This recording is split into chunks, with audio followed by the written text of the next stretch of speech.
Welcome back to ILTV on the Hour. We're live in Israel, bringing you the biggest headlines from the region. It's currently 2 p.m. here in Israel and 7 a.m. in New York. I'm Ladar Lazi, and today is day 698 of the war in Gaza. Let's get into all the top headlines at this hour. Millions of Israelis were sent into bomb shelters this morning as the Houthis launched a missile from Yemen. The IDF said it intercepted the missile and there were no injuries or damages reported. This marks the first time that the Houthis have been able to successfully trigger red alert sirens in Israel after the IDF took out most of the terror group's leadership in strikes last week. Meanwhile, remnants of the Houthi leadership, devastated by the Israeli airstrikes, are fleeing the rebels' capital city of Sana'a, abandoning the residents. According to Israeli Defense Minister Katz, Houthi leaders are heading to fortified hideouts to save themselves from further Israeli airstrikes. Katz posted, like all the leaders of radical Islamist terror, they look after themselves and abandon their people. That's how Hamas leaders behaved in Gaza in the luxury hotels in Qatar, and this is how the Houthis act in Yemen. Katz added, we knew how to hunt them down this time, and we will know how to do so in the future as well. Arab media has named several top Houthi officials who survived the Israeli attacks and have since disappeared from Sana'a in recent days. Buses were seen transporting the families of group leaders towards Amram and Saada in Yemen, aware that they are targets for Israeli airstrikes. And moving on to Gaza, Prime Minister Benjamin Netanyahu says Israel is standing before a decisive stage of the war with Hamas. In an address to IDF soldiers amid advanced preparations for the conquest of Gaza City, Netanyahu said that what began in Gaza must end in Gaza. Let's hear what he had to say. אני רוצה לחזק ולהביע הערכה עמוקה לכם, חיילי צה"ל וחיילי המילואים והמשפחות שלכם. אני יודע ששילמתם מחיר יקר, גם בעבודה, גם בלימודים, גם בבית.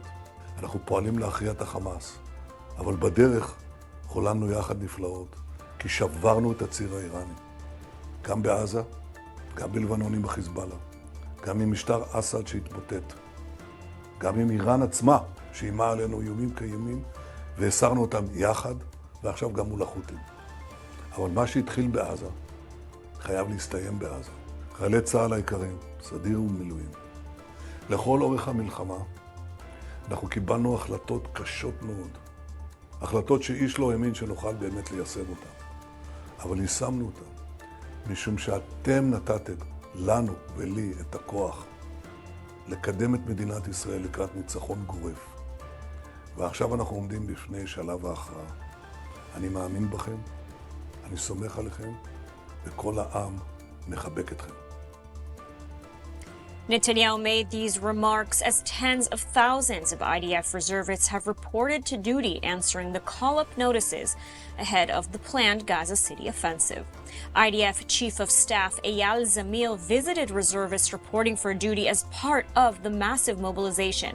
So far, 60,000 reserve troops have reported in for the next phase of the war in Gaza. Zamir had this message for Hamas and other enemies of Israel. אנחנו נערכים להמשך המלחמה, להמשך הלחימה. אנחנו הולכים להגביר ולהעמיק את הפעולה שלנו, ולכן גם קראנו לכם. אנחנו כבר התחלנו את התמרון בעזה, שלא יהיה ספקות. אנחנו כבר נכנסים למקומות שלא נכנסו אליהם עד היום. הם פועלים שם בעוז, בעוצמה, בגבורה, ברוח בלתי רגילה. אני רוצה להגיד לכם שבשום מקום צה"ל לא מציע שום דבר שהוא לא הכרעה. לא עוצרים את המלחמה עד שמכריעים את האויב הזה. And joining us now to discuss the latest developments in the war is Colonel Amit Assa, former member of the Israeli Security Agency. Amit, thank you so much for joining us today. Amit, can you hear us? All right, so, yes, now we hear you. Wonderful. So I actually... For having me. Thank you for having me. Yes. Yeah, so I actually want to begin with the Houthis. You know, they sent millions of Israelis into bomb shelters just this morning. Israel has, of course, taken out most of their leadership, and we heard from Defense Minister Katz that the remaining leaders are fleeing, but yet they're still firing missiles at Israel, still threatening the lives of millions of Israeli civilians. So what is your assessment of this threat today, and what does Israel have to do to eliminate it once and for all? Yes, as we see, the threat is still remain because they have all the facilities of missiles, ballistic missiles that they can operate, and who's operating it is from the field members of the Houthis that we didn't yet attack. But I think Israel is stepped forward another step by hitting the people, the heads of the Houthis, and I think it's a message for the Houthis, the Yemens, that we are going to go further and further, as much as they will be sending us any kind of attack at the future. And I think when we are stepping forward, it's not just hitting the prime minister or the ministry of them. We will get through the military operation also. And the site of the operational missiles at the desert or anywhere in the area of Yemen. And I think Israel is signing that we are willing to step forward more than we did at the past. And it's not just the Houthis in Yemen, but the Islamic Republic of Iran is clearly still bankrolling and supplying the Houthis with missiles and weapons. You know, it's also increasing its rhetoric in recent weeks, making more and more threats, not only against Israel, but against Europe and other Western countries. So what are the Iranians hoping to achieve by continuing this these terrorist policies? I mean, you really have to wonder if they're not, a suicidal regime.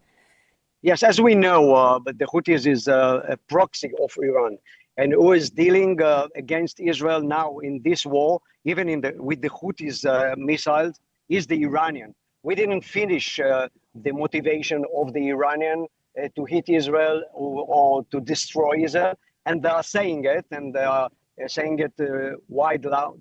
And so we have to deal with Iran. We didn't finish it. We stopped the war with Iran, because Trump was dealing with them a ceasefire. But it's not a deal. It's just a ceasefire. And from their point of view, I think they are willing to continue with the war in Israel. They are not doing it directly. That's why they are using the Houthis as a proxy of them to maintain these attacks to Israel. So behind these all attacks of the Houthis, of course, is the Iranian. And I think it will come to the point that Israel will deal with Iran again. Israel will deal with Iran again sometime in the future. And now I want to turn to Gaza, the immediate threat. It seems that despite initial analysis that the takeover of Gaza City was perhaps some kind of bluff, to get Hamas back to the negotiating table, this planned conquest is actually proceeding. 60,000 reservists have been called up so far. Can you maybe walk us through what this operation will look like and, the timetable for this operation? I think what Hamas wants everybody to feel that this is a bluff. But as we are continuing with our operation procedure, and we see the reserve are coming to the forces, and next week we will have the full capacity of soldiers that will be able to start the operation in Gaza. The Gazans will understand that we are serious, and immediately civilians will go out from area of war, and we will be able to hit the Hamas whenever they are, to put them down to the ground and to make them raise the white flag. So once the IDF seizes control of Gaza City, what then? I think this will be the end of the Hamas. Hamas will not have anymore any kind of command and control areas or any kind of troops that will be able to organize as an army against Israel. And then we will see the unconditional surrender that we are willing to see from Hamas, putting the arm down, giving us all the hostages back. And the end of the war will be just when this will be the end of it. So I want to circle back to that in a moment, but I do want to ask, what is the status of Hamas now in other areas, like in the north or in the south, in Rafah? I mean, what are the Hamas's capabilities there now? I think when we are looking about the capability of Hamas inside Gaza Strip, they have capability just in the area of the central Gaza, Nusrat and Burej, and central Gaza City, of course. Central Gaza City, we have to understand that it's all belong to also the financial center of Hamas. And when it will be falling, we will see the Hamas very weak and without any ability to maintain with this war. But I want to connect it also to Hamas in other places, also to Hamas members that are in the Judea and Samaria, and also maybe Hamas in the other places in the world. They are waiting to see what we are going to do with Hamas in Gaza. And it will be a sign for them also to leave the way of terror all over the world. It's not just that we are winning or that we will win and will be in Gaza as Hamas will be surrendered. It will be a sign for all terrorists belong to Hamas that it's not the time to move on with actions and terror operation against Israel. So you're offering sort of an optimistic assessment here, but I do have a few questions on that end. Initial security assessments said that it will take years to clear out all of the terror tunnels and Hamas terror infrastructure in Gaza. And so after nearly 2 years of war, how far along in this process is Israel in clearing out the actual infrastructure that Hamas has spent decades building? Yes, of course. As we understand, we have to move up the area, up the ground first, and then when we will achieve full surrender of Hamas up the ground, we will have to deal with the down area of Gaza. It will not be easy, but it will not take years, because when the Hamas members will be in the tunnels without any water and without any food anymore, because we are giving them what they need today. We're giving them the water, we're giving them the supply. When they will not have this supply, they will not have any water inside the tunnel, it will not take a long time that we will see them getting out of the tunnel and surrender. Now, you mentioned that after the Gaza City operation, you believe this will be the end of Hamas essentially as an army, as a unit. But, Hamas is still holding hostages. Many in Israel are calling for a hostages deal. But how likely is it that Hamas, or what remains of it after the Gaza City operation, will actually release the remaining hostages? I mean, it's only leverage. Isn't it a bit naive to think that they would release them? No, considering it's they've not naive rejected because every... Yeah, go ahead. It's not naive because what we will see, it's the Hamas will be surrendered because they want to stay alive. The minute that they will understand that they are getting into the end of their lives, the personal lives, you will see Hamas members are getting out of tunnels. They are not going to lose their lives. That's why I'm optimistic, because when we are achieving the goal of the war, when we occupy all the area, ground area in Gaza, and we will control where is going to get water and what area will going to get food, immediately you will see that they will be surrendered. They doesn't want to be dead. And this is the point, that we will see the surrender also underground. Mm-hmm. And, I don't want to be pessimistic here, considering your optimistic outlook, but, Israel may be able to eliminate Hamas in Gaza, and you mentioned Hamas elsewhere. So what about Hamas in Judea and Samaria, or around the world, as you said, where, especially in Judea and Samaria, and as we see on the streets in the West, Hamas is actually gaining support? Yes, we know that Hamas is supported by a lot of nations, as Qatar, and financially they have a lot of people that are supporting them also morally. But still, if we can't kill the idea, and we are talking about the idea of destroy Israel, at least at this moment, after we will finish Hamas in Gaza, they will lose motivation. And if they will lose the motivation to hit Israel as a terror organization, years from now, I think with good education, with a good maybe programs, with maybe helping from the Americans or the European community, we can see in the future maybe changing also with the ideology. But first, we will kill the motivation. So certainly fateful days ahead. Colonel Amit Assa, thank you so much for joining us and for your analysis today. Thank you very much. And meanwhile, there are still dozens of hostages being held in Gaza, both dead and alive. As such, the families of the hostages held a press conference outside the U.S. Consulate in Tel Aviv.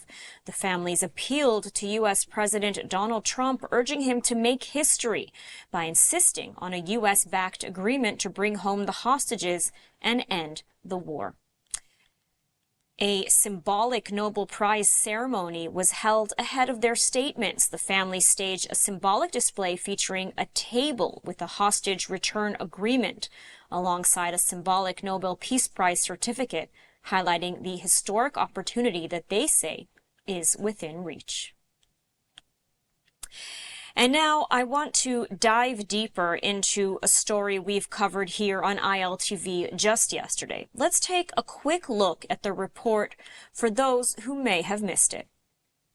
The International Association of Genocide Scholars, or AIGS, has passed a resolution this week saying that Israel is committing genocide in Gaza. According to Reuters, among the 500-member association, 86% voted in favor of the resolution, which states Israel's policies and actions in Gaza meet the legal definition of genocide in Article 2 of the United Nations Convention for the Prevention and Punishment of the Crime of Genocide. International Association of Genocide Scholars has passed a resolution declaring that Israel's policies and actions in Gaza meet the legal definition of genocide as found in the Genocide Convention, and that these policies and actions in Gaza constitute war crimes and crimes against humanity. O'Brien added that the resolution would be useful for different types of organizations in lobbying governments to be able to rely on what the experts on genocide are saying. Israel's foreign ministry condemned the resolution as an embarrassment to the legal profession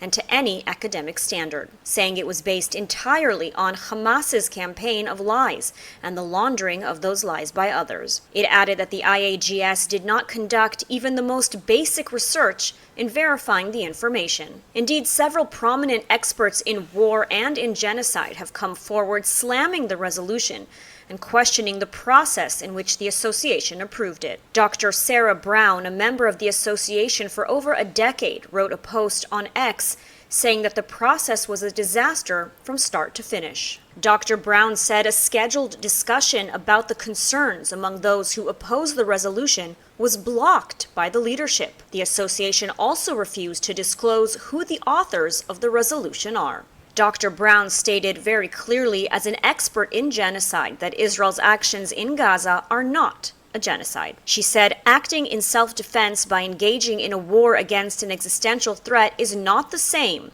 as the intent to destroy in whole or in part the Palestinian people. Brown added that this resolution does real harm and said that anyone who considers themselves a genocide scholar should feel embarrassed by the vote.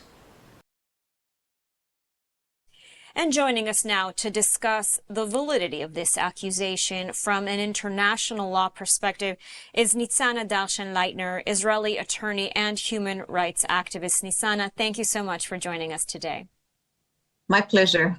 Thank you for inviting me. So another association accusing Israel of genocide, but this time it's no ordinary association. It is the leading world experts on genocide. So what do you make of this? It's very easy to blame Israel for genocide. If you see the amounts and numbers of people getting killed in Gaza, getting injured in Gaza, and to blame Israel for intentionally killing them. But the truth of the matter is that there is no genocide in Gaza for the simple reason that Hamas is the reason for these people getting killed, is the reason that massive of injuries in Gaza are going on right now in the Gaza Strip. And the element of genocide is if the country that commits this crime has intention to eliminate an entire nation, an entire sector of the population. Israel feeding these people, giving them tons and hundreds of thousands of tons into Gaza, humanitarian aid, food, medicine, taking care of their needs cannot be perceived as someone that wants to kill these people. The inevitable killing of these people only occurred because Hamas surrounds himself with civilian population, use them as human shields. And when Israel wants to retaliate, there are sometimes people getting killed. But the blame for this death and the blame of these injuries is only on Hamas' shoulders.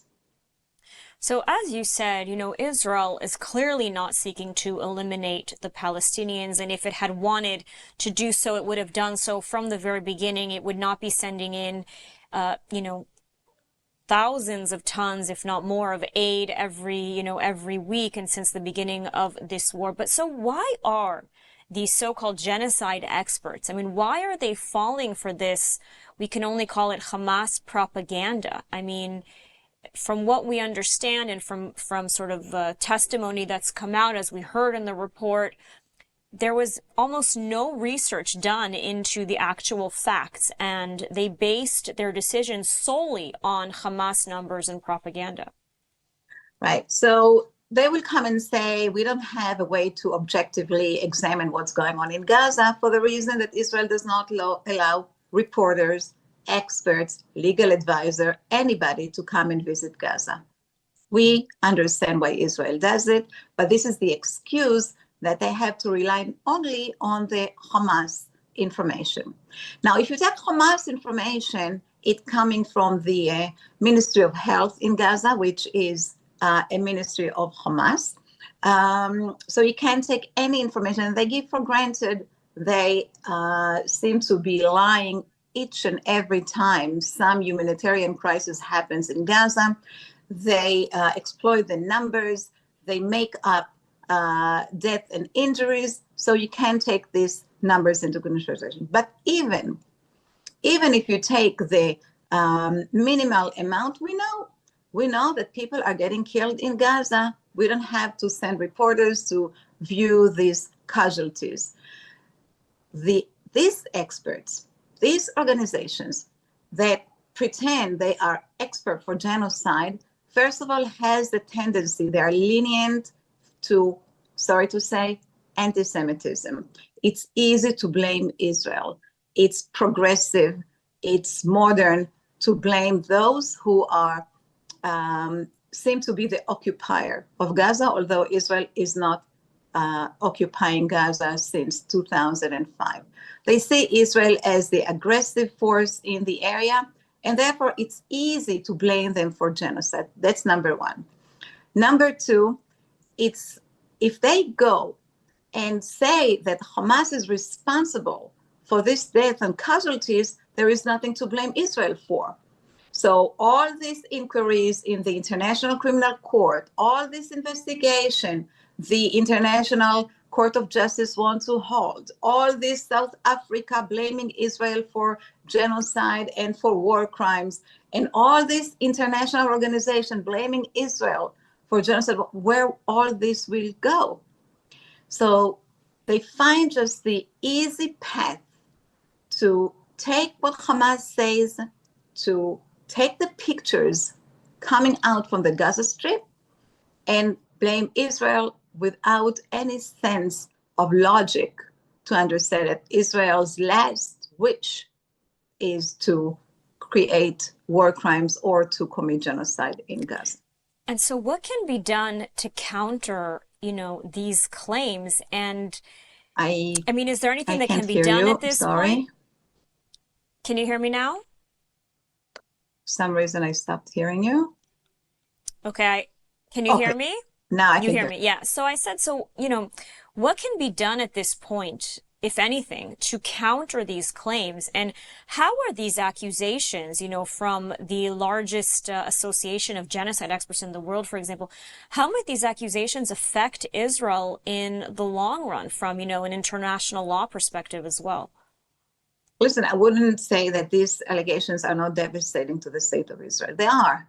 You see the International Criminal Court issuing arrest warrants against Benjamin Netanyahu, the prime minister, and the former defense minister. You see countries all over the world threatening to arrest IDF soldiers while walking into their airports. It is very, very dangerous, and it is very devastating. But Israel has to find the creative ways to deal with these allegations. First of all, number one is hasbara, advocacy. Bring up Israel's narrative. Explain that Israel follows the rule of law. They follow the laws of war. The 2017 annual manual law of war from the State Department is kept strictly by Israel, even further. Israel, before they go into humanitarian areas, they throw flyers. They warn the population to vacate the places. They knock on the roof. They knock on the door. They send SMS. They make phone calls. They warn the population to leave before they go and attack. And when they suspect a hospital to serve as a base of Hamas, they checked very, very carefully.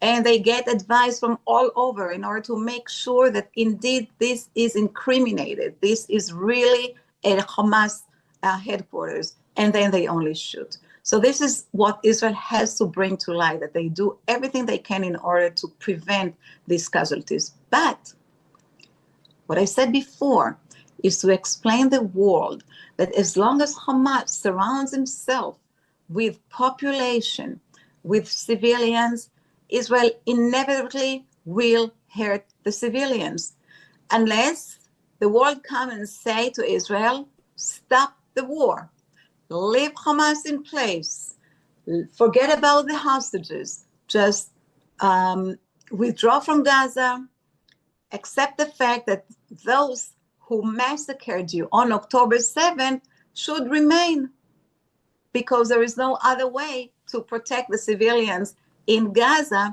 if you, Israel, continue the war.